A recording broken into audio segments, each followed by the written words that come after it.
¿Se me escucha? Excelente. Sí, Bien, sí, bueno, buenísimo. Bueno, según tengo entendido, y así yo me fui preparando, tengan la Biblia a mano porque vamos a ir leyendo algunos versículos de la Biblia. Ustedes estaban hablando acerca de los 10 mandamientos. Entonces, vamos a comenzar ahí, aunque quizás ustedes ya lo hayan visto, pero vamos a hacer un breve repaso. Importante es que antes que Dios le diera al pueblo los 10 mandamientos, el pueblo se preparó para recibirlos. Y nos dicen las escrituras, en primer lugar, que ellos se lavaron y lavaron su ropa, y en segundo lugar, que ellos se mantuvieron a una cierta distancia del monte Sinaí. Ustedes recuerdan que el monte Sinaí fue un lugar a donde ellos se detuvieron. Se supone que ese lugar está en la punta de la península del mismo nombre, de la península de Sinaí. Moisés había subido y había hablado con Dios y entonces trae consigo estos 10 mandamientos escritos por Dios y que tenían características muy diferentes unos de otros. Los primeros 4 mandamientos hablaban de la relación entre Dios y el hombre, es decir, la relación, digamos, vertical, ¿sí? Hacia un lado y hacia el otro, vertical.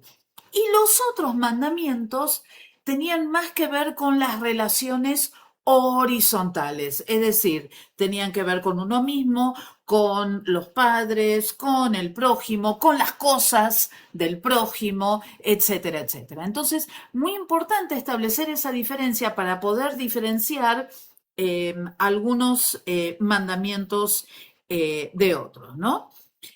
Primer mandamiento, no tendrás dioses ajenos delante de mí.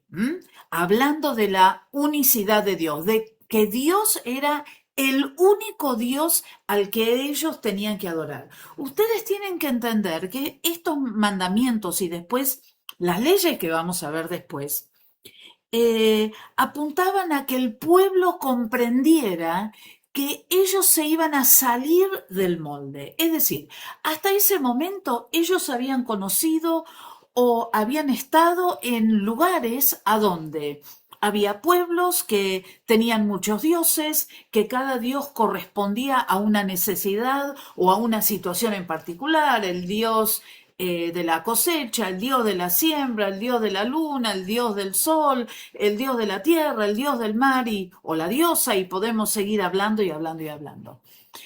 Dios establece cuando Él les dice, no tendrás dioses ajenos delante de mí, diciendo, yo soy el único, yo soy el único Dios a quien ustedes deben adorar. En segundo lugar, les dice algo muy importante. ¿Se acuerdan cuál es el segundo mandamiento? No tomarás el nombre de Dios en vano. Es uno, pero no es el segundo. ¿Amarás a tu prójimo? No, no te No, harás imagen de ninguna imágenes, Y te exactamente. habla de las no te imágenes. harás imágenes. Exactamente. El segundo mandamiento habla acerca de las imágenes, es decir, habla acerca de este único Dios que es un Dios espiritual. No es un Dios al cual se le puede dar una forma humana porque no es humano.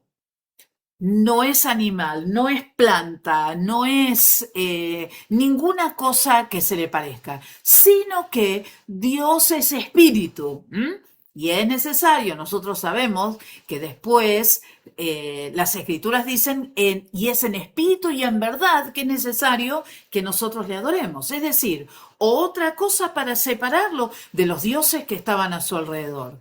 No había una imagen a la cual se podía mirar y a la cual uno se podía quizás encontrar, sino que Dios era espiritual. En tercer lugar, habla acerca de esa santidad que tiene Dios. Porque el tercer mandamiento que dice, No no se que inclinarán, No te inclinarás, no te no se inclinarás inclinarán delante delante de Dios en vano.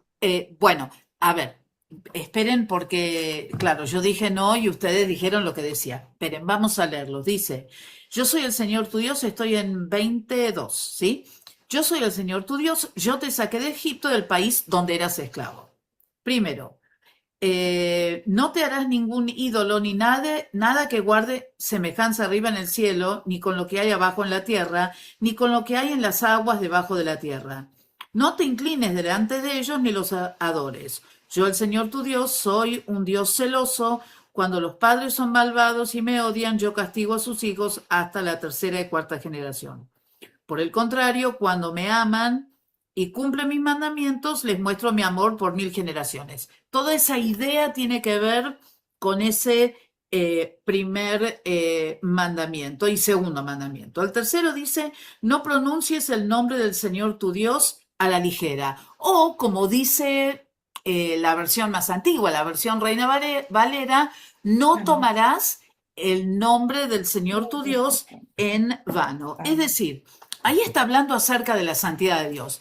El nombre de Dios es un nombre al cual nosotros tenemos que resguardar, al cual tenemos que respetar. No podemos utilizar el nombre de Dios de cualquier manera, ¿no? Un poco hablando acerca de lo especial que era.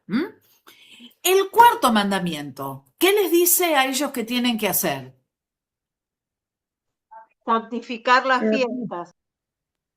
que recuerden el día de reposo. Guardar el día de reposo, ¿sí? Guardar el día de reposo. Ese día de reposo era el día en que ellos le pertenecían a Dios y era el día que le pertenecía a Dios también. Es decir, había que apartar un día para dedicárselo únicamente a él y a entender que él tenía el control de todas sus vidas. Entonces, hablaba acerca de esa soberanía, ¿sí? Entonces, vuelvo para atrás, digo, Dios es único, el primer mandamiento, primero, el segundo mandamiento, Dios es espiritual, tercer mandamiento, Dios tiene que ver con la santidad de Dios, el cuarto mandamiento tiene que ver con la soberanía de Dios y todos esos mandamientos, ustedes fíjense, tienen que ver con la relación el hombre-Dios, Dios y el hombre, ¿sí? Esa relación vertical de la cual hablamos. Mandamiento número 4, ¿qué es lo que dice? Honrar a los padres y la madre. Exactamente, honrar a los padres, ¿sí? Honrar a tu padre y a tu madre para que disfrutes de una larga vida en la tierra que te da el Señor tu Dios. Es decir, para generalizar, lo que vamos a decir es que está hablando acerca de tener respeto por los representantes de Dios en la tierra que están por sobre nosotros. Y acá una cosa muy importante, mis queridos hermanos, a tener en cuenta es la siguiente. Uno no elige los padres que tiene, pero Dios dice, honra a tu padre y a tu madre o respeta a tu padre y a tu madre. Hay que respetarlos. No somos perfectos. Aquellos de nosotros que somos padres, ya lo sabemos. Los chicos, creo que a medida que ustedes van creciendo, los más jóvenes, se van dando cuenta que somos tan humanos y tan pecadores como cualquier otra persona. Pero las escrituras nos dicen en el quinto mandamiento que nosotros debemos honrarlos. Y es el único mandamiento que tiene una promesa. Una promesa de una vida muy larga. Nuestros padres se pueden equivocar, nuestros padres nos pueden lastimar, nuestros padres pueden haber hecho muchas cosas en contra de nosotros. Pero jamás, jamás, jamás debemos nosotros dejar de respetarlos ni dejar de honrarnos, porque es un mandamiento de parte del Señor. Y ustedes dirán, Bueno, hermana, porque usted no conoce a mis padres. No, ni ustedes conocieron a los míos. ¿Sí? Entonces, justamente por eso se los digo, ¿sí? Honren a sus padres, respétenlos. Es una satisfacción tan maravillosa poder muchas veces devolver bien por mal, de devolver una bendición por quizás algo no tan lindo que nos sucedió, porque Dios nos bendice y Dios nos da paz y nos da una tranquilidad que hemos hecho lo correcto, que no nos hemos dejado llevar por nuestras emociones ni por nuestros sentimientos, sino que nos dejamos llevar. Perdón, hay alguien que está hablando. Ok. Gracias. Por favor, cerrar los micrófonos. No nos estamos dejando llevar por nuestras emociones, sino que estamos permitiendo que la palabra del Señor nos permee de tal manera a cada uno de nosotros que va más allá de nuestras emociones. Y entonces, cuando nosotros obedecemos, hay una paz, hay una tranquilidad, hay una bendición de parte del Señor que les aseguro llena nuestro corazón. Así que los animo a hacerlo. Yo sé que no es fácil, pero no es imposible. No es imposible. Bien. Sexto mandamiento. ¿No? No matarás. Matarás. No No matarás. matarás. ¿Sí? No matarás a tu prójimo. Miren, habla, por supuesto que esto está hablando acerca del homicidio, acerca de esta idea intencional de matar a otra persona. Quiero contarles a respecto de esto algo que, bueno, que está lamentablemente como muy enquistado en nuestra sociedad hoy en día, que tiene que ver con el aborto. Ustedes van a ver que hay muchas señoritas o señoras que marchan y marchan con un pañuelo ¿de qué color? Verde. Verde, exactamente. Y Verde. ese pañuelo verde simboliza el hecho que ellas dicen, yo soy dueña de mi cuerpo y hago con mi cuerpo lo que yo quiero. Quiero traer a la reflexión algo que escuché hace poco y que realmente me impactó, pero que creo que nos va a ayudar a entender por qué algunas frases son tan impactantes y tanto cuidado tenemos que tener. Esa frase es una frase totalmente diabólica que lo que está haciendo es burlar la cena del Señor. Y ustedes dirán, ¿por qué? ¿Qué dice Jesús en la cena del Señor? Este es mi cuerpo que por vosotros es dado o es partido. Cada vez que ustedes hagan esto, háganlo en memoria de mí. Esta es mi sangre que por vosotros es derramada. Cada vez que bebieres del fruto de la vid, recordarán lo que yo hice por ustedes. Entonces, el hecho que digamos, la frase que identifica a estas mujeres es justamente esto es mi cuerpo y yo hago con mi cuerpo lo que quiero, es una forma de burla contra el sacrificio del Señor Jesucristo. Con lo cual, no matarás es no matarás. No matarás. Ahora, dicho esto, también quiero decirles la otra cosa. Si alguno de ustedes, mujer o hombre, han participado en la toma de una decisión de este tipo con un bebé o han llevado adelante un aborto, quiero decirles que gracias a Dios nosotros tenemos la sangre de Jesucristo, el Hijo de Dios, que nos lava y nos limpia de todo pecado, de todo pecado. No importa el tipo de pecado que vos hayas cometido. Con lo cual, si esto te toca de alguna manera, lo que te digo es que Jesús perdona.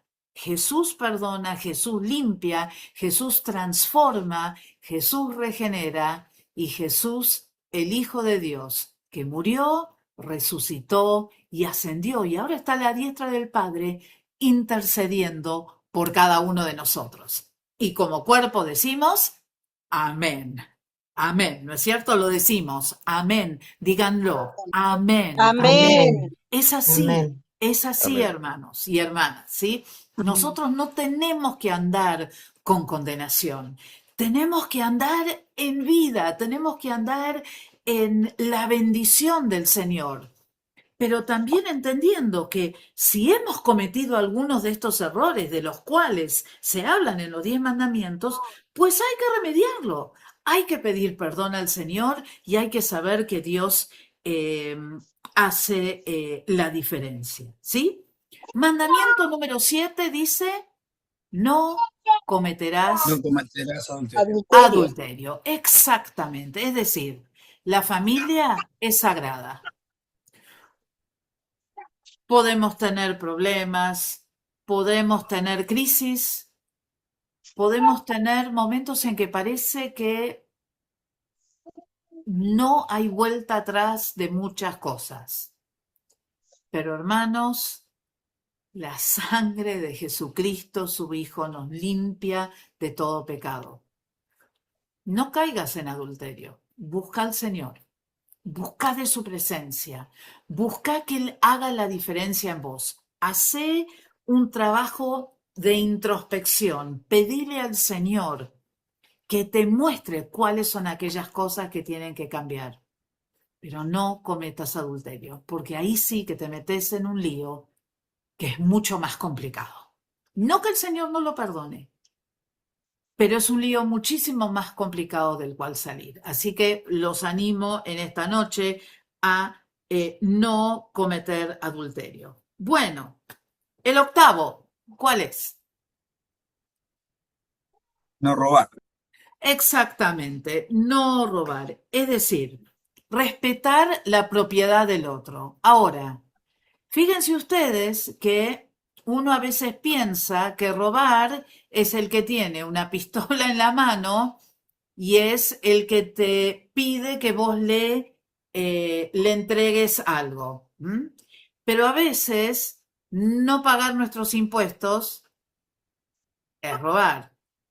No darle a alguien lo que esa persona se merece porque trabaja para nosotros es robarle a la persona. ¿Y cuántos otros ejemplos podríamos dar de este tipo? Otra vez, lo que estamos diciendo es, simplemente hagamos un análisis. Y si hay algo que nosotros no estamos haciendo, pues pidámosle perdón al Señor y sigamos adelante, porque eso es lo que Él quiere. ¿M? Y eso es lo que Él está buscando en esta noche, ¿no? Robar también es no hacer el trabajo que nos corresponde hacer en el horario en que tenemos que hacerlo. Ay, hermana, ¿qué está diciendo? Sí, estoy diciendo eso, porque si a vos te contrataron 8 horas para trabajar, vos tenés que trabajar esas 8 horas en el trabajo que tenés que hacer. No tenés que hacer otra cosa. Y sí, uno puede decir, bueno, pero mientras estoy trabajando, me voy a poner los audífonos y voy a escuchar la clase, voy a escuchar la Biblia leída. Bueno, esa es otra cuestión, pero ustedes saben a lo que me estoy refiriendo. Cuando uno debería estar haciendo una cosa y está haciendo otra. ¿Mm? ¿Sí? Vine brava hoy, ¿eh? Qué cosa, ¿eh? Número 9. No lo harás contra tu prójimo falso testimonio. Exactamente, no hablarás falso testimonio. ¿M? Es decir, no voy a mentir acerca de lo que otra persona hizo, dijo, etcétera, etcétera. Voy a tratar de ser lo más veraz posible. Ahora, claro, nosotros estamos viendo todos estos mandamientos. Bueno, y nos falta el último y después les digo esto. El último es, ¿no? No codiciarás la No casa de tu codiciarás prójimo, Prójimo, casa, mujer, ni a tu ni la enemigo. mujer de tu criada. no codiciarás la Exactamente. mujer de tu prójimo ni alguna cosa de tu prójimo. Exactamente. Ay, yo quisiera tener ese suéter de colores que tiene Liliana. Es tan lindo, tiene tantos colores, yo lo quiero. ¿Cómo puedo hacer para quererlo? Quizás nunca lo voy a tener, pero eso de quererlo y de tener tantas ganas de tenerlo que me perturba, eso es codiciar. Bueno, codiciar la mujer del vecino, ni les cuento. Es decir, cuando uno quiere algo y uno se siente mal porque no lo puede tener, eso es codiciar, ¿sí? Lo que fuere. Entonces, ¿por qué será que Dios dio todos estos mandamientos, no? Habló acerca de nuestra relación con Él, pero después nos habló a nosotros de nuestra relación con nuestra familia más cercana y después de nuestra relación con los prójimos, si se quiere, con el prójimo, si se quieren. ¿Por qué será que Dios dijo estas cosas? Pastora, En principio era para guiar al pueblo de Israel. Sí, ¿alguna Porque otra ya razón? sabía cómo íbamos a pecar. Ya ¿Perdón? sabíamos que éramos pecadores. Sí, exactamente. Sabía que estas cosas son cosas que están muy, muy a flor de piel de cada uno de nosotros. Es más fácil gritarle a la madre, ya está, mamá. Es más fácil decir, ay, yo quiero eso, pero por sobre todas las cosas. Es más fácil cometer o pasar por un aborto que tomar la responsabilidad de un niño por pastora, malas acciones cometidas. pastora, disculpe, ¿le puedo hacer una consulta? Sí, El pastor, bueno, su esposo, habló de un otro que eran 11 mandamientos. Yo lo busqué y, y me salió, o sea, no sé, yo no lo sé, le van a tener que preguntar a él. Por ahí es que tiene que ver con el mandamiento de Jesús. que es Pe- que os améis los unos a otros. Puede ser, la verdad no lo sé y así que pregúnteselo a él, o mejor dicho, cuando llegue yo se lo voy a preguntar y después le voy a recordar que se los diga a ustedes la clase que viene. Ok, Gracias. gracias. Entonces, todas estas cosas que tienen que ver con controlar nuestros deseos, con respetar al otro, con respetar a nuestra familia, con respetar a nuestros padres, con tratar de mantener una relación especial con el Señor, tiene que ver justamente con la naturaleza humana. El hombre es así. El hombre tiende a caer en estas cosas porque el hombre es pecador. Porque nosotros tenemos en nosotros mismos una esencia que hace que cada uno de nosotros, sin querer queriendo, como decía el chavo, lo hacemos, porque es parte de quienes somos nosotros, ¿no? Entonces, una de las cosas que nos ayudan a entender estos mandamientos es que hay que conocernos a nosotros mismos, hay que tratar de comprender que muchas veces nosotros podemos caer y tenemos que estar muy alertas, justamente para que eh, esto no vuelva a pasar, ¿no? Ahora, fíjense ustedes que en Éxodo 25 dice, no te inclines delante de ellos, de las imágenes, ¿no? Ni los adores. Yo, el Señor, tu Dios, soy un Dios celoso. Cuando los padres son malvados y me odian, yo castigo a sus hijos hasta la tercera y cuarta generación. Por el contrario, cuando me aman y cumplen mis mandamientos, les muestro mi amor 1000 generaciones. ¿A qué se refiere esto? Porque si no parece que el padre peca y bueno, y caen las distintas familias en una especie de vorágine de castigo de parte del Señor.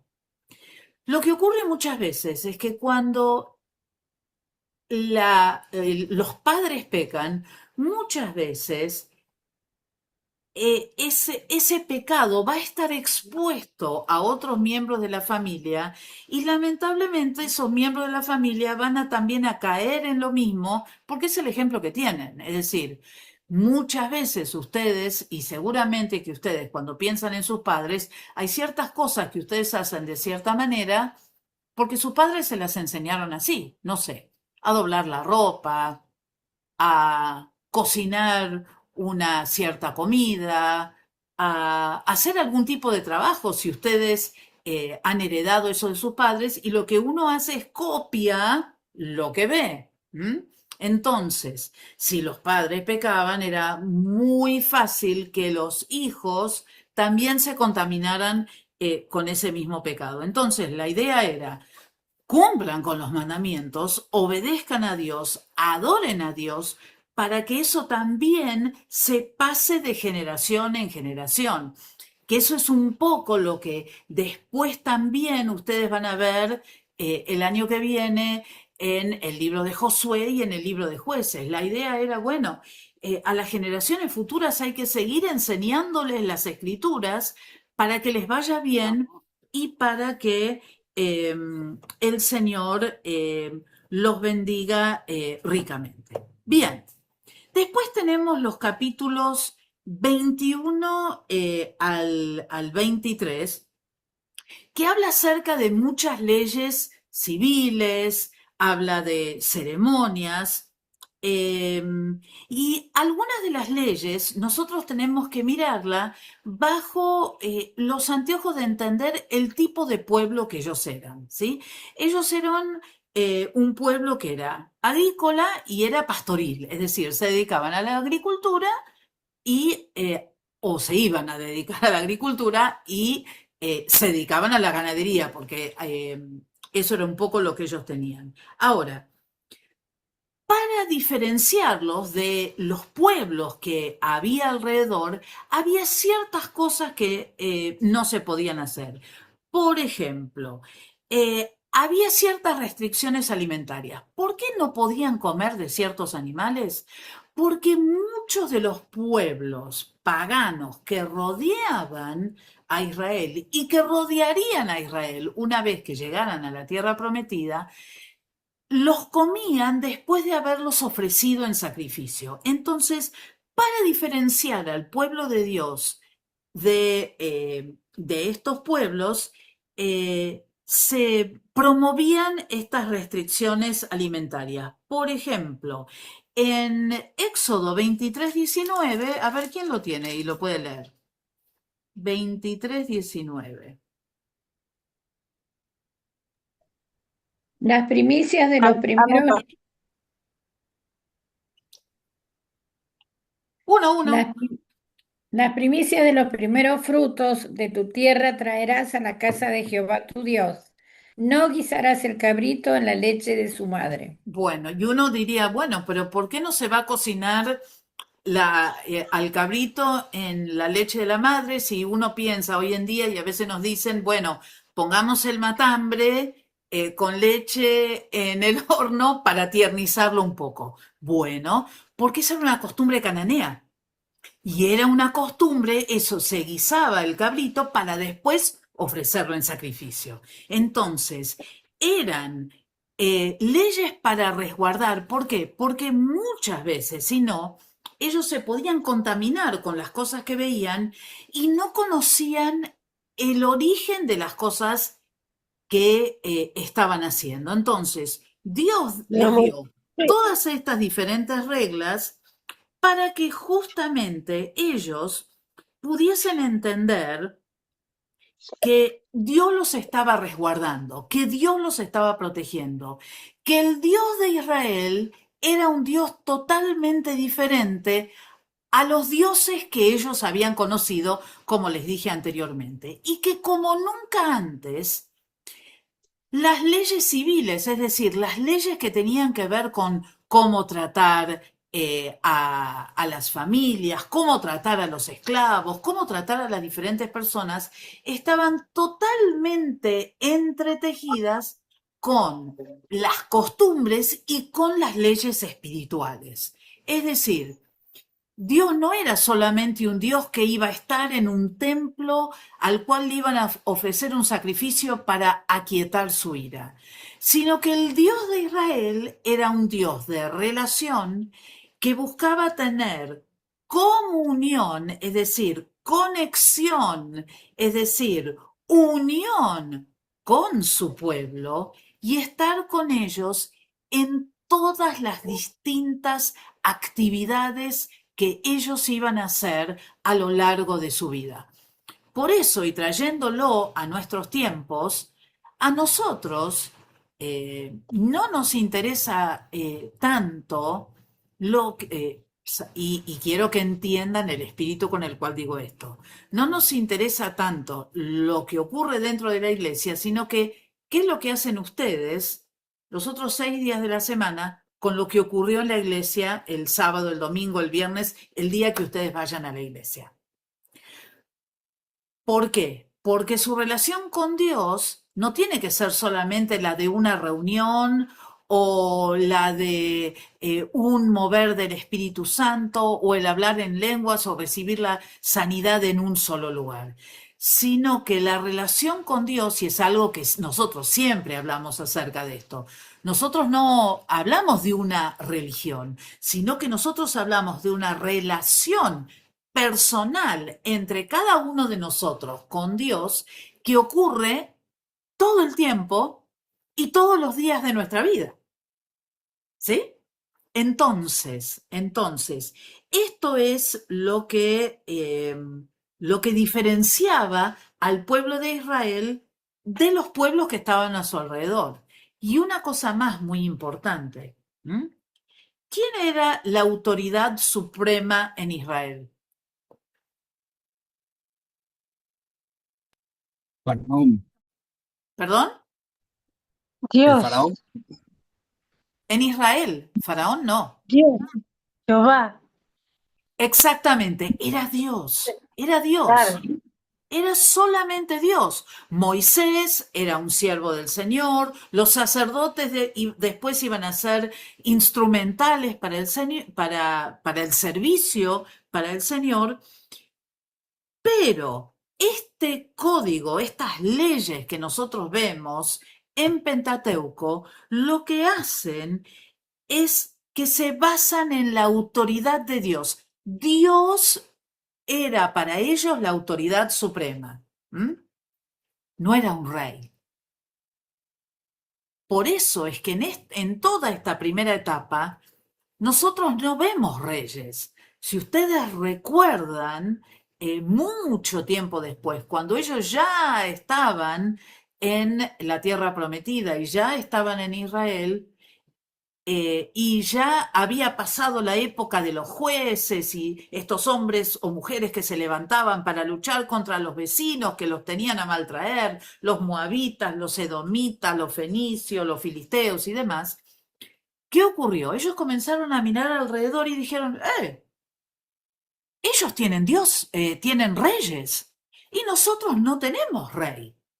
Entonces, ¿qué hicieron? Fueron al profeta Samuel en ese momento y que le dijeron, nosotros queremos tener un rey como tienen los pueblos que hay alrededor nuestro.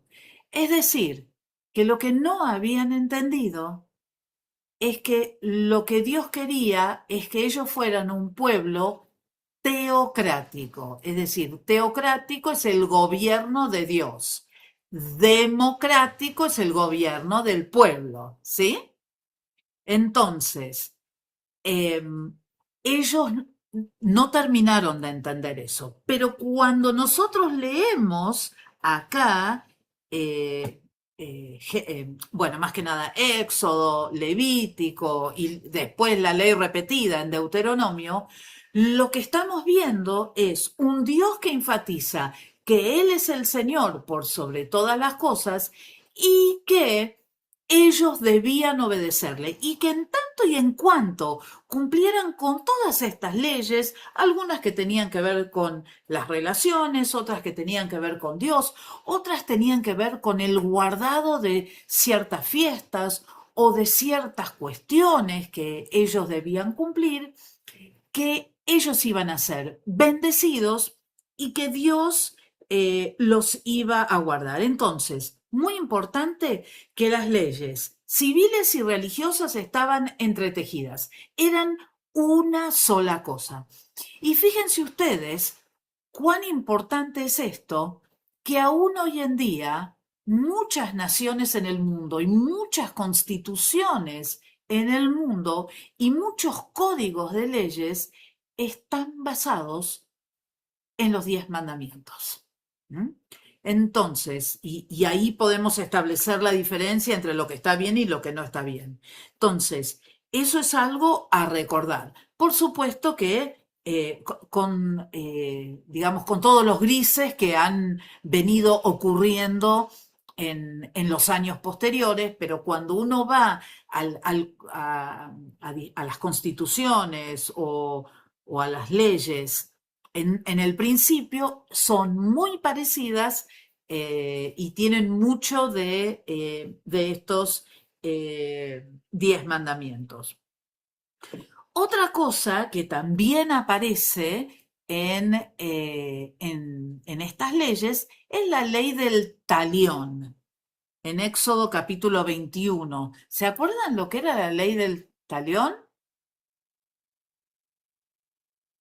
Ojo por ojo, diente por diente, algo así. Exactamente, Por algo diente. así, no, eso mismo, eso mismo, De apurar ojo y por algo así. ojo y diente por Bien. diente, ¿sí? Entonces, ¿qué era lo que buscaba la ley del talión? Lo que buscaba era una compensación justa.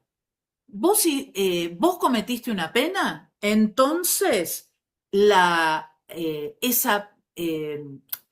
vos cometiste una ofensa, esa ofensa va a tener una pena acorde a la ofensa que vos cometiste. ¿Se entiende? Ese era el espíritu que existía detrás de la ley, ¿no?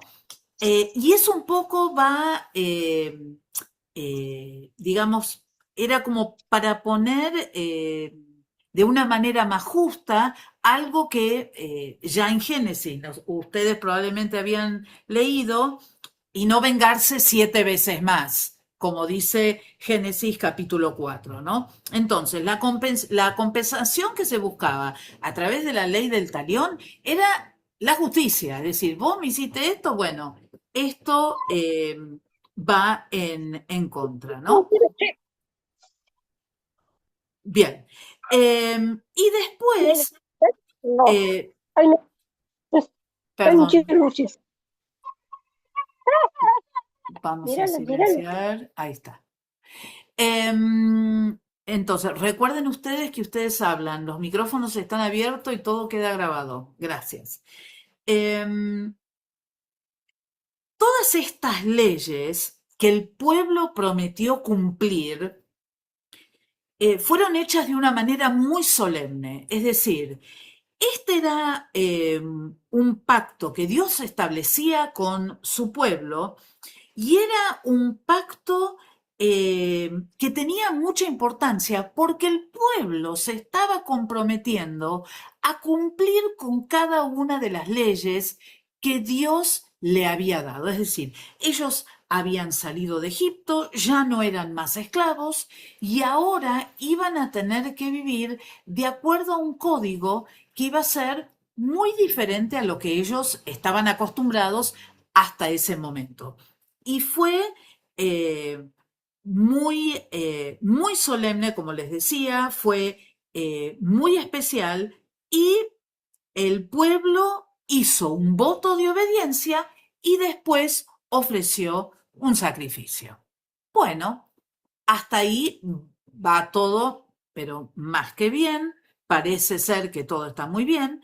Y lo que vamos a hacer ahora, Vamos a primero hablar de lo que pasó después, de lo que pasó 40 días después, créanlo o no, solamente 40 días después, y vamos a dejar desde el capítulo 24 al capítulo 31, lo vamos a dejar, si podemos, para el final hoy, y si no, ya lo van a hacer con Rubén la semana que viene, que tiene que ver con el tabernáculo, con las distintas partes del tabernáculo, con los sacerdotes, con los sacrificios, etcétera, etcétera. Pero lo que vamos a hacer ahora, si tienen su Biblia, vayan por favor al capítulo, en realidad es el capítulo 32, no 31.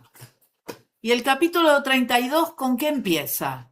Oh, Dios mío. ¿Cómo se llama ese capítulo?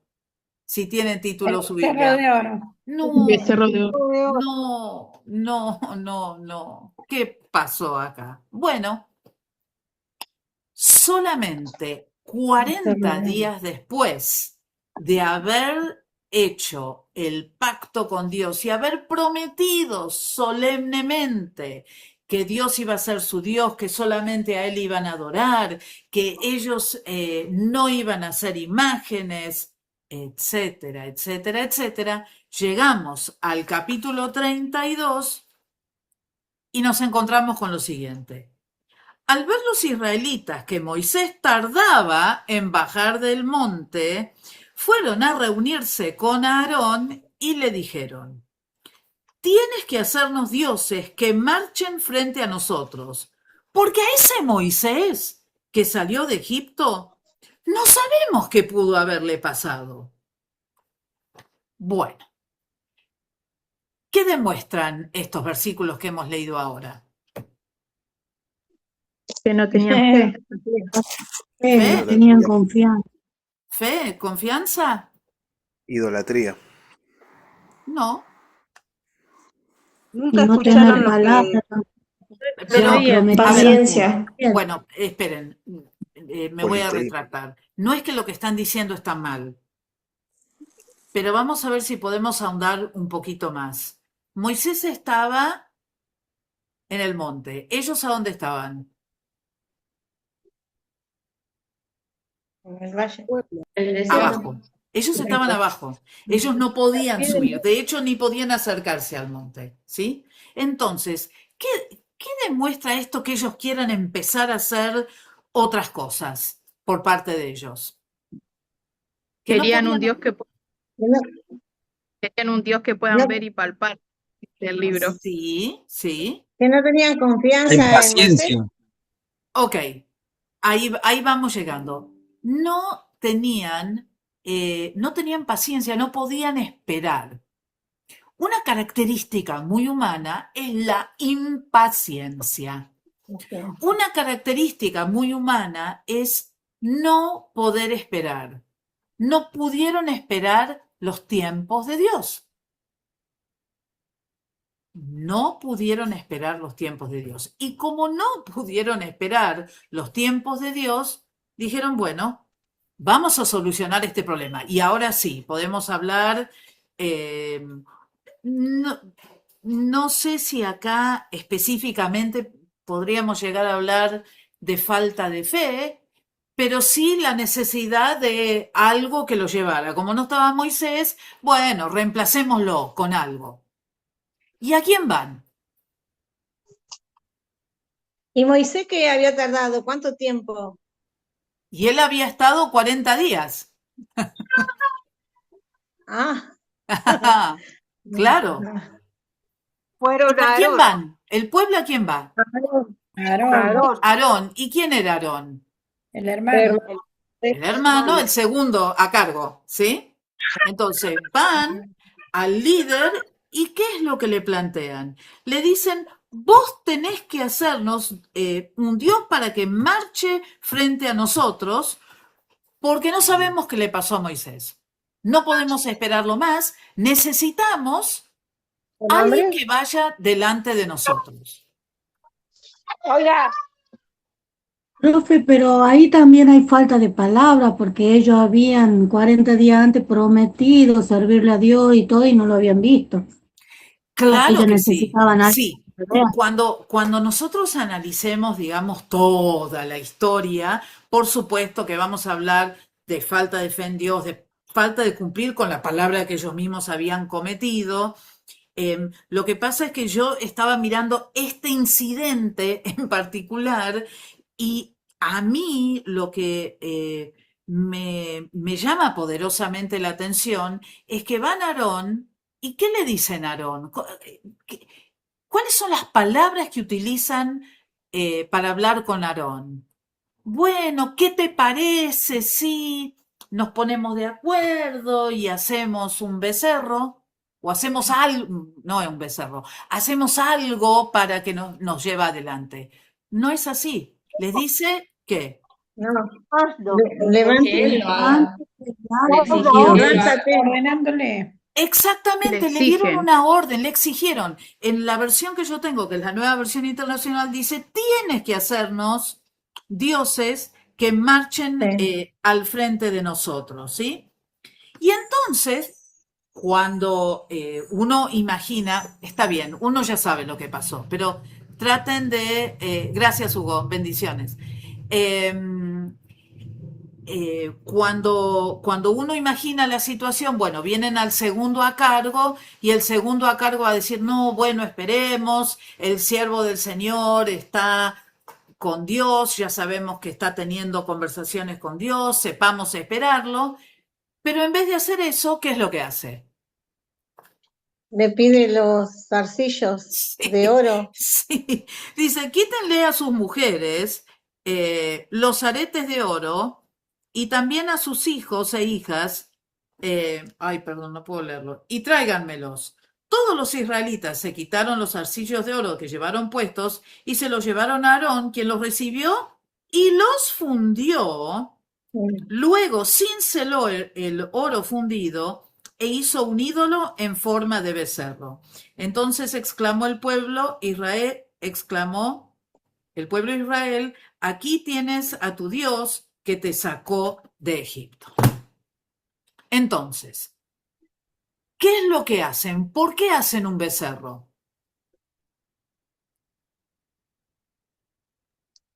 ¿De dónde Alguien venían? tenía que hablar. Para Eran reemplazar. los que se conocían de Egipto. Venían de Egipto. Exactamente, exactamente. Es decir, por supuesto, Julia, que era para reemplazar a Dios. Eso estamos de acuerdo. Ahora, ¿de dónde sacaron la imagen? Porque no es que esto está inventado.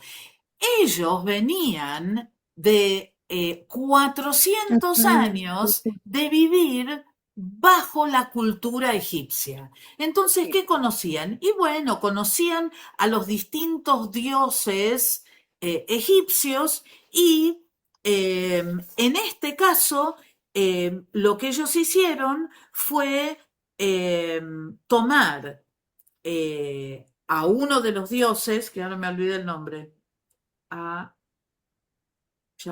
ya lo tengo anotado en algún lugar. Apis. Apis, gracias, muchas gracias. Al dios Apis, que se parece un poco como a un becerro, y bueno, vamos a hacer algo así que nos lleve adelante, ¿no? Entonces, Moisés está en la presencia de Dios, el pueblo se impacienta, se cansa, va al segundo a cargo y el segundo a cargo los consiente. Hace lo que ellos quieren, los escucha y hace lo que ellos quieren. Entonces, fíjense ustedes que el pueblo pecó, pero el líder pecó también, consintió y colaboró para que esto ocurriera. Es decir, acá no solamente estamos hablando acerca del pueblo que vino frente a Aarón, sino que vemos a un liderazgo que prefiere calmar las aguas, que prefiere que todo se quede tranquilo, en vez de hacer lo que Dios quiere. Que el Señor nos guarde a cada uno de nosotros para que en el lugar a donde nosotros estamos ministrando, estamos pastoreando, estamos liderando, siempre obedezcamos al Señor y no hagamos cosas para agradar a las personas y para que las personas se queden tranquilas. Bien. Ahora, vamos a ir al versículo 22, porque por supuesto, bueno, no, esperen, vamos a leer un poco antes.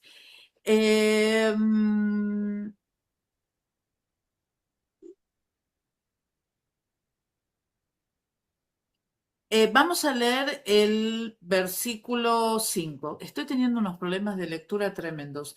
Cuando Aarón vio esto, construyó un altar enfrente del becerro y anunció: mañana haremos fiesta en honor al Señor.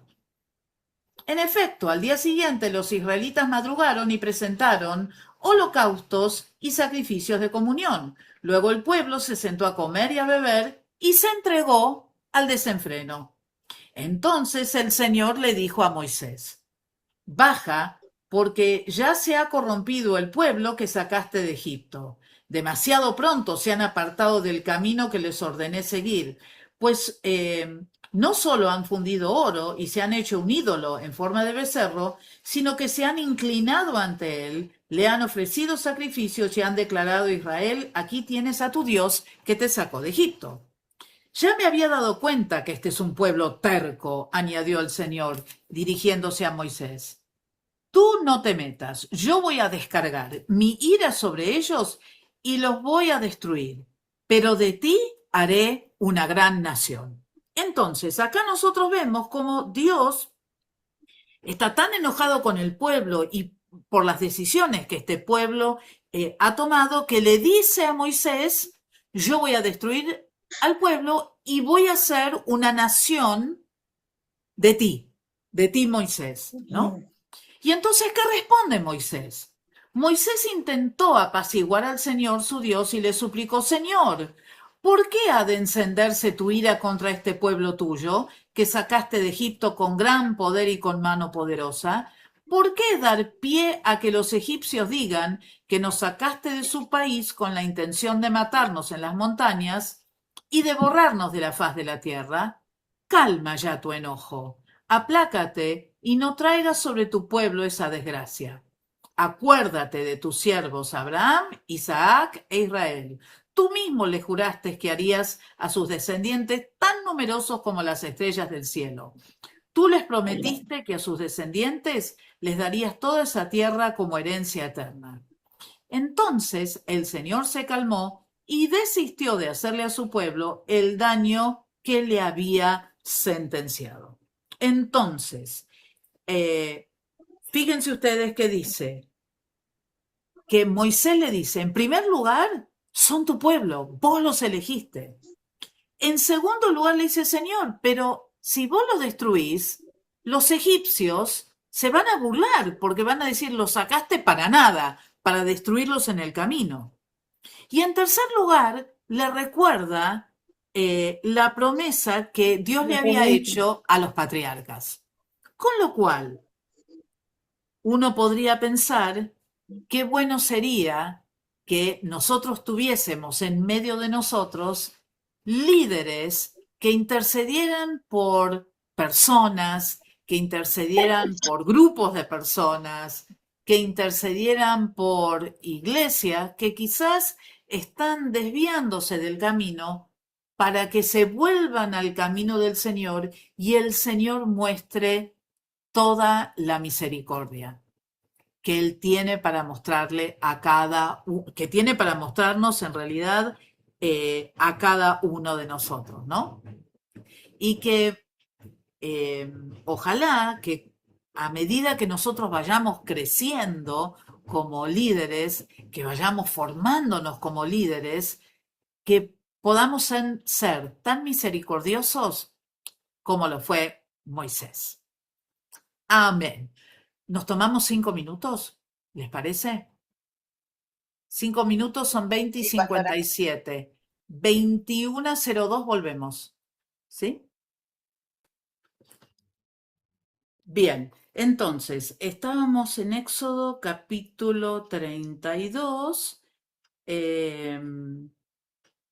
Y entonces dice que Moisés empieza a bajar, versículo 16 dice, tanto las tablas como la escritura grabada en ellas eran obra de Dios. Y dice, cuando Josué oyó el ruido y los gritos del pueblo, le dijo a Moisés, ¿se oyen en el campamento gritos de guerra? Pero Moisés respondió, los que escucho no son gritos de victoria, ni tampoco lamentos de derrota, más bien lo que escucho son canciones. Cuando Moisés se acercó al campamento y vio al becerro y las danzas, ardió en ira y arrojó de sus manos las tablas de la ley, haciéndolas pedazos al pie del monte. Tomó entonces el becerro que habían hecho, lo arrojó al fuego y luego de machacarlo hasta hacerlo polvo, lo esparció en el agua y se la dio de beber a los israelitas. Aarón le dijo, ¿qué te hizo este pueblo? ¿Por qué lo has hecho cometer semejante pecado? Hermano mío, no te enojes, contestó Aarón. Tú bien sabes cuán inclinado al mal es este pueblo. Ellos me dijeron, tienes que hacernos dioses que marchen al frente de nosotros, porque a ese Moisés que nos sacó de Egipto no sabemos qué pudo haberle pasado. Yo le contesté que todo el que tuviera joyas de oro se desprendiera de ellas. Ellos me dieron el oro, yo lo eché al fuego y lo que salió fue este becerro.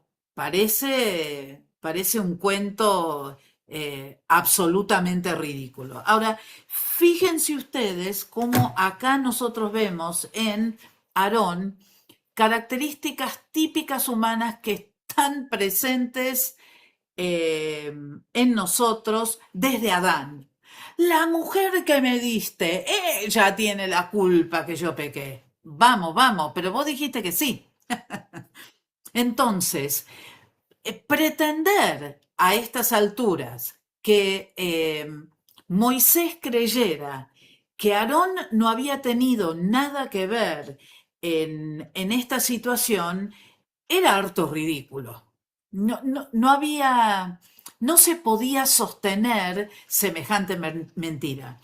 Y no sé si ustedes notaron que algunas de las cosas son textuales, es decir, hay cosas que él dice, digamos, lo que le dice el pueblo a él es tal cual, pero fíjense lo que hace, no es que él dice, bueno, sí, tenés razón, el pueblo me lo pidió y yo le di lo que me pidió, sino que enseguida él trata de echarle la culpa al otro. ¿Y qué es lo que dice el versículo 22?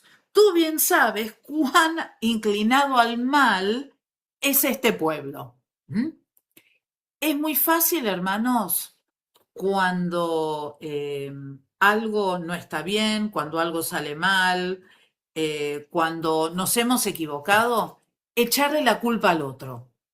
Es muy fácil, porque es más fácil. Yo quito de mí ese reconocimiento que yo cometí un error, esto de reconocer que yo también estuve en falta, y es mucho, pero muchísimo más fácil echarle la culpa al otro. ¿Mm? Y esto es algo recurrente en el ser humano. Jamás, naturalmente jamás uno no va a asumir el costo de el error, de la derrota, de la mala decisión.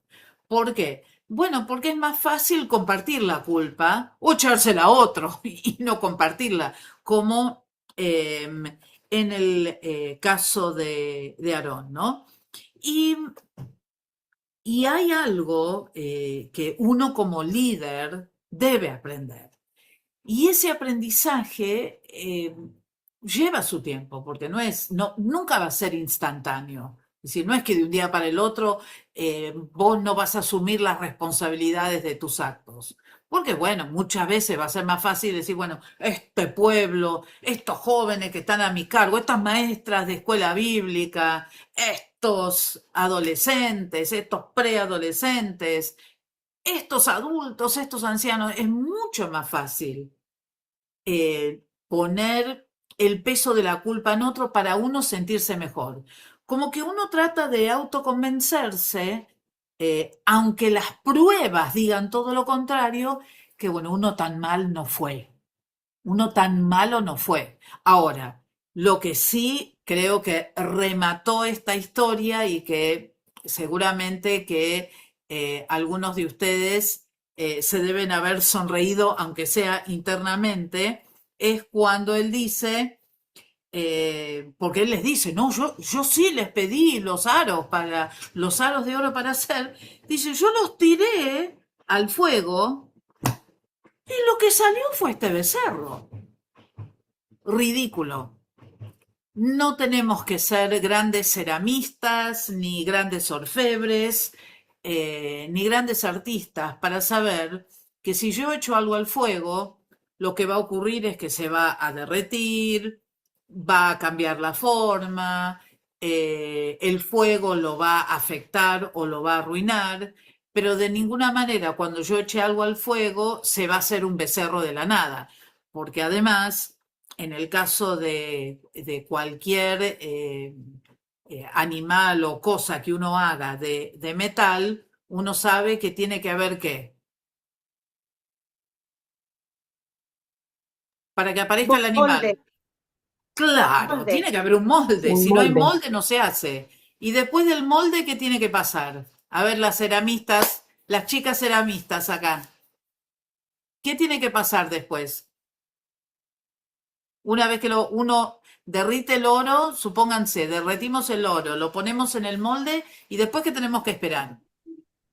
Que se Hay que seque. esperar que se enfríe Que se enfríe, que se para seque, desmoldarlo. que para después, en algunos casos se desmolda con facilidad y en otros casos lo que se hace es se rompe el molde para sacar lo que uno ha hecho, ¿no? En muchos casos no se rompe el molde porque la idea que uno tiene es, bueno, después repetirlo, ¿no?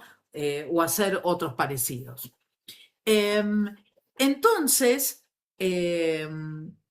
fíjense que Moisés hace algo bastante fuerte, ¿no? El becerro lo hace polvo y el polvo lo mezcla con el agua que ellos tenían que beber para que ellos bebieran de esa agua contaminada con el metal. No sé qué les habrá hecho, pero era una forma que ellos se dieran cuenta que todos sus actos tienen consecuencias. Y eso es algo que uno no tiene que perder de vista jamás, ¿no? Todas las decisiones que nosotros tomamos en nuestra vida son decisiones que van a tener alguna consecuencia. Si nuestros actos son buenos actos, bueno, es muy posible que las consecuencias sean buenas. Pero si nuestras acciones son equivocadas o son negativas, es muy posible que la consecuencia de esos actos la llevemos cada uno de nosotros. En este caso, ellos iban a llevar la culpa de eso que ellos habían hecho, como de manera física, ¿no? Quizás un poco también haciéndoles ver que nada bueno les iba a traer que ellos ingirieran esa agua mezclada con ese polvillo de oro, ¿no? Pero bueno, aún así y aún en medio de esa situación y que ellos habían pecado de esa manera, dice el versículo 25, al ver Moisés que el pueblo estaba desenfrenado y que Aarón les había permitido desmandarse y convertirse en el hazmerreír de sus enemigos, se puso a la entrada del campamento y dijo, todo el que esté de parte del Señor, que se pase de mi lado. Y se le unieron todos los levitas.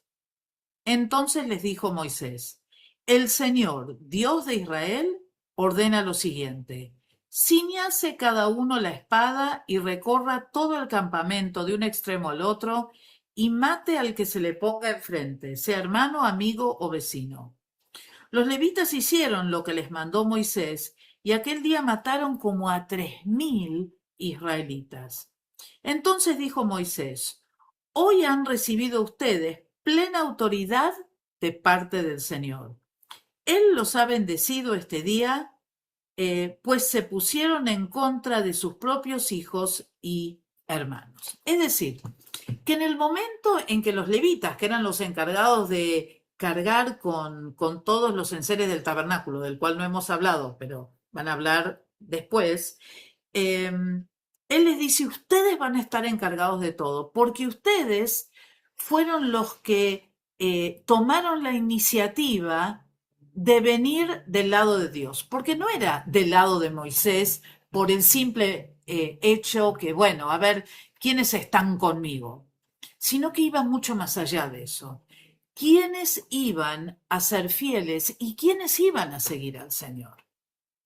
Y esa es una pregunta que Dios nos hace todos los días de nuestra vida y que nosotros deberíamos hacernos todos los días de nuestra vida. ¿De qué lado estamos? ¿Estamos del lado del Señor y estamos dispuestos a hacer todo lo que el Señor requiera de nosotros? ¿O somos medio flojitos? Y a veces, bueno, caemos en algún becerrito de oro por ahí, alguna cosa que nos aparta del Señor, pero que para nosotros es insignificante.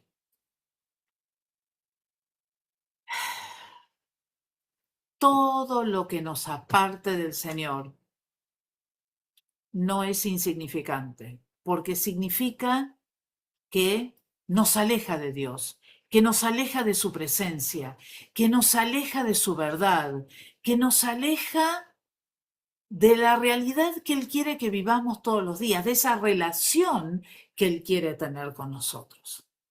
Entonces, nuestra parte es seguir al Señor y cada día seguir al Señor y cada día obedecerle a Él y cada día ponernos de su lado para lo que Él, lo que Él nos pida hacer. Versículo 33. Volvió entonces Moisés para hablar con el Señor y le dijo: ¿qué pecado tan grande han cometido este pueblo al hacerse dioses de oro? Sin embargo, yo te ruego que les perdones su pecado. Pero si no vas a perdonarlos, bórrame del libro que has escrito. Y el Señor respondió a Moisés: solo borraré de mi libro a quien haya pecado contra mí. Tú ve y lleva al pueblo al lugar que te hablé.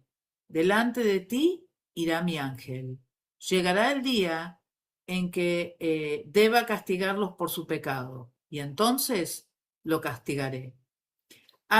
Fue así como, por causa del becerro que habían hecho Aarón, el Señor lanzó una plaga sobre el pueblo. Todo pecado tiene su consecuencia. Todo. Y en este caso, Dios había dicho primero que la consecuencia iba a ser la destrucción, pero sin embargo, cuando Moisés una vez más intercede por el pueblo, Dios dice: bueno, no lo voy a raer de la faz de la tierra, pero sí va a haber una plaga muy grande, es decir, va a haber una mortandad muy grande. Capítulo 33. El Señor le dijo a Moisés: anda, vete de este lugar con el pueblo que sacaste de Egipto y dirígete a la tierra que bajo juramento prometí a Abraham, Isaac y Jacob les daría a sus descendientes. Enviaré un ángel delante de ti y desalojaré a cananeos, amorreos, hititas, fereceos, heveos y jebuseos. Ve a la tierra donde abundan la leche y la miel. Yo no los acompañaré porque ustedes son un pueblo terco y podría yo destruirlos en el camino. Cuando los israelitas oyeron estas palabras tan demoledoras, comenzaron a llorar y nadie volvió a ponerse sus joyas, pues el Señor le había dicho a Moisés: Dile a los israelitas que son un pueblo terco. Si aún por un momento tuviera que acompañarlos, podría destruirlos. Diles que se quiten esas joyas, que ya decidiré qué hacer con ellos. Por eso, a partir del monte Horeb, los israelitas no volvieron a ponerse joyas. Ustedes saben que hay una... hubo una época dentro de la iglesia evangélica en general donde si llegaban a ver los aros, los collares y esas cosas, había muchos líderes que no estaban de acuerdo con esa forma de, de hermosearse o de adornar el cuerpo, porque decían, porque las escrituras dicen, porque Dios le dijo al pueblo que no tenían que ponerse nunca más joyas. Ahora, ¿por qué nunca más se tenía que poner joyas el pueblo de Israel? Pregunto. Porque habían hecho el becerro con las joyas. Habían hecho el becerro. Claro, Joya. habían hecho el becerro. Primero que habían tomado algo que era de ellos y lo habían usado para hacer algo que los metió en un terrible lío, ¿se entiende? Entonces, ellos no lo podían usar más, ¿pero por qué? Porque ellos seguramente podían caer en la tentación de volver a ser un animal similar a eso. Claro, porque eran tercos. Porque eran tercos, porque eran pecadores, ¿no? Entonces, por ejemplo, miren, vamos a hablar, voy a ser autorreferencial para que ustedes entiendan la idea que estoy tratando de compartir con ustedes. Cuando yo era mucho más joven, mucho más joven, a mí me gustaban mucho las novelas por la televisión. Y me gustaban tanto que mi vida, antes de conocer al Señor, mi vida giraba alrededor de la novela. Y si era una novela semanal, yo estaba toda la semana pensando en la novela. Si era una novela diaria, yo estaba pensando todo el tiempo qué iba a pasar con esa novela. Llegó un momento en que Dios trató conmigo, no con ustedes, trató conmigo. Y trató conmigo de tal manera y de tal forma que yo tuve que tomar una decisión. Y mi decisión fue, no veo una novela nunca más, porque a mí me afecta la novela. Me afecta porque afecta mi intelecto, porque afecta mis sentimientos, porque yo estoy pensando todo el tiempo en eso y pienso que la vida es parecida a una novela. Lejos está de la realidad. Entonces, yo levanto la bandera porque la Biblia dice que no hay que ver novelas y el que ve una novela es un pecador. No, no puedo decir eso. Yo lo único que sé es que eso me afectó a mí. Entonces yo no lo hago. Pero a mí no me molesta nadie que lo haga si puede tener ese autocontrol. Yo tenía una amiga en la iglesia que falleció hace unos cuantos años ya, y que cuando ella cuando ella no conocía al Señor, siempre andaba de pantalones. Cuando ella conoce al Señor, su vida fue transformada de tal manera que ella decidió nunca más ponerse pantalones. Y siempre anduvo de pollera. Liliana y Luis, blanca. Y nunca más se puso un pantalón. Ahora, a ella no le molestaba que las personas a su alrededor usaran pantalones. Y ella contaba, fue un trato de Dios conmigo y entonces yo tomé esa decisión.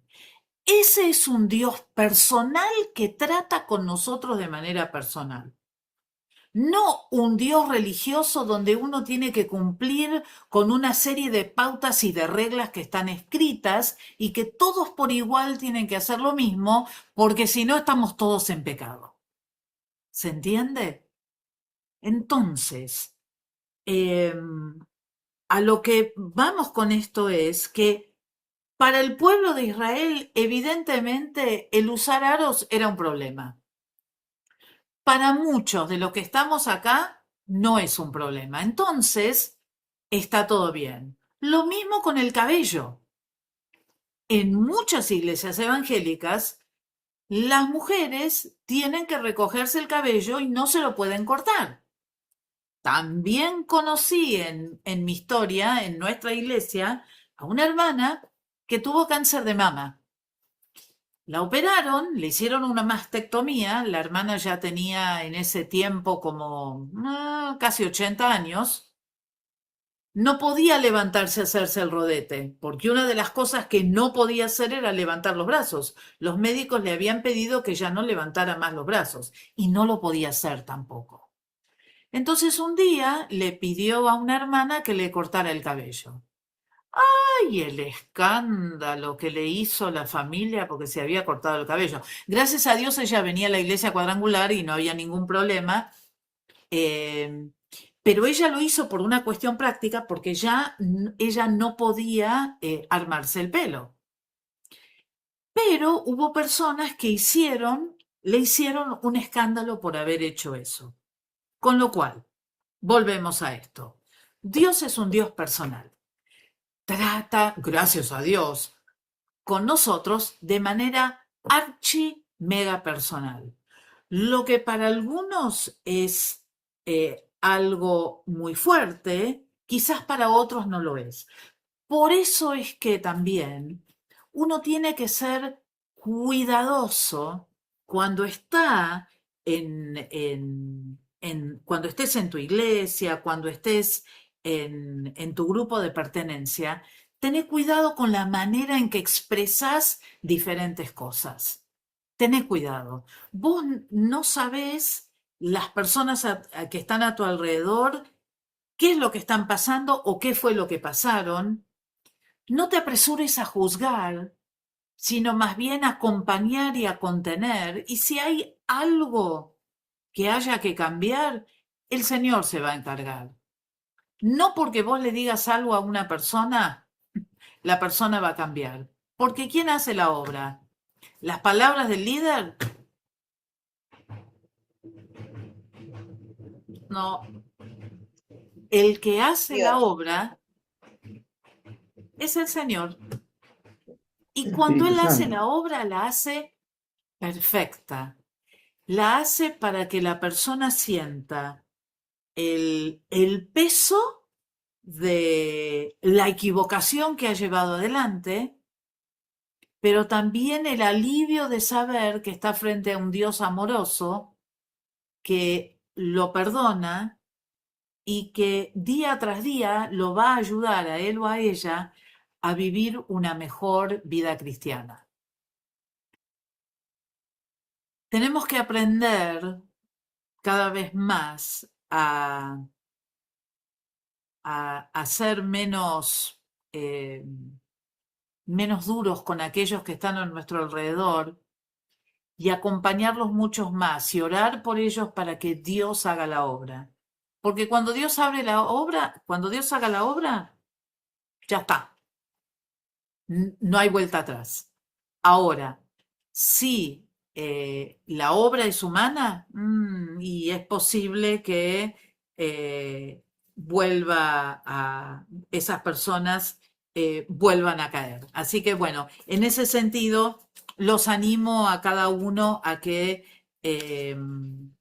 tengan ese cuidado. Entonces, vemos acá, como para concluir esta parte, que 40 días después de haber recibido las leyes de Dios y haber prometido y haber hecho todo lo que tenían que hacer,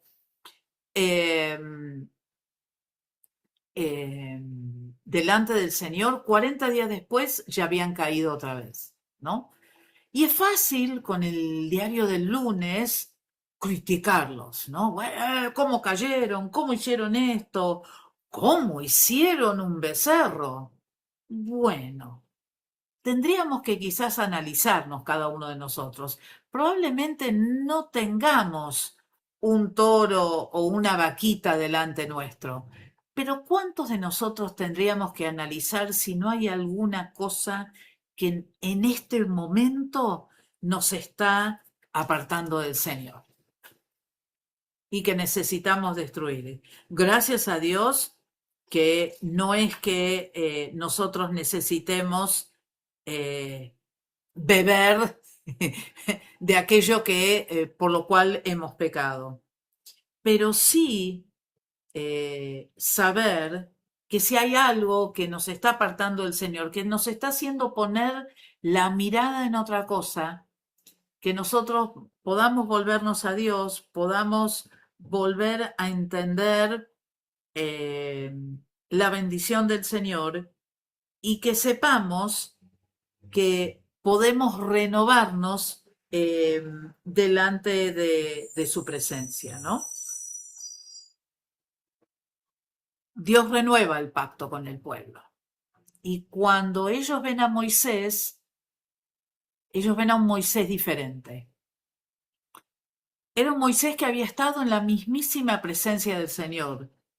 Nos dice el capítulo 34 a partir del versículo 29, ¿no? Dice que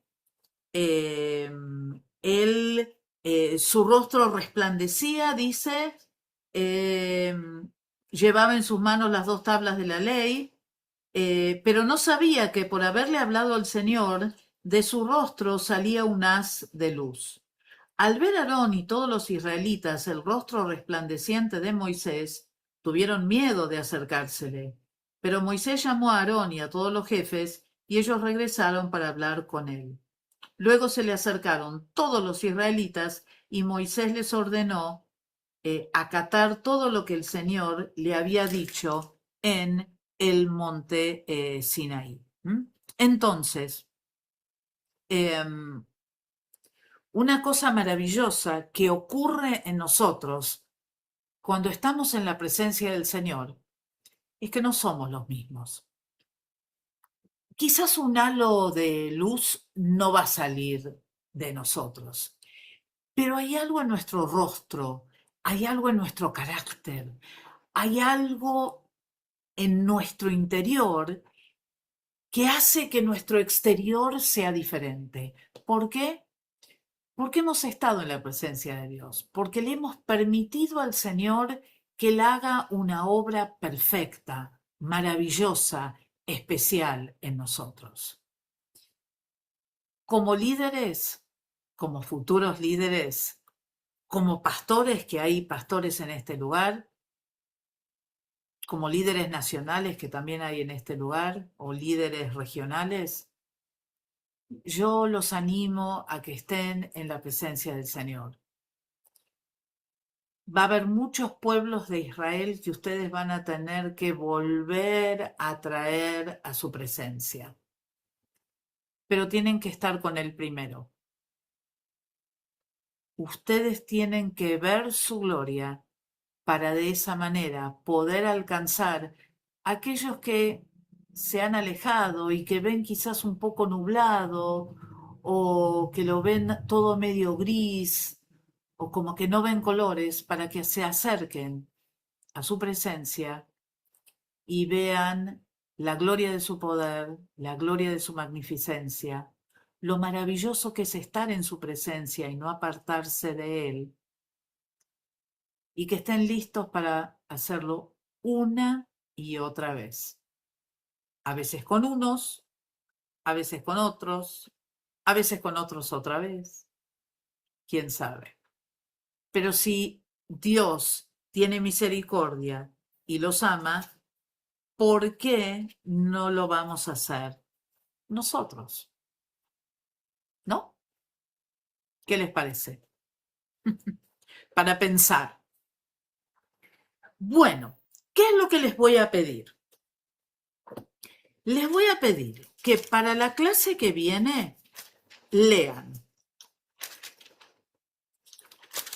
Éxodo. Lo que yo voy a hacer, que yo preparé, son unas imágenes del tabernáculo, del sacerdote, de los distintos elementos que había en el tabernáculo, para que a medida que ustedes vayan leyendo, en Éxodo, ustedes los puedan ver, ¿sí? Entonces, vamos a empezar. Vamos a leer desde el capítulo 25 de Éxodo. Van a leer hasta el 40, es decir, hasta el final. Y en Levítico hasta del 1 al 8, ¿sí? Entonces, Éxodo del 25 hasta el final y Levítico del 1 al 8.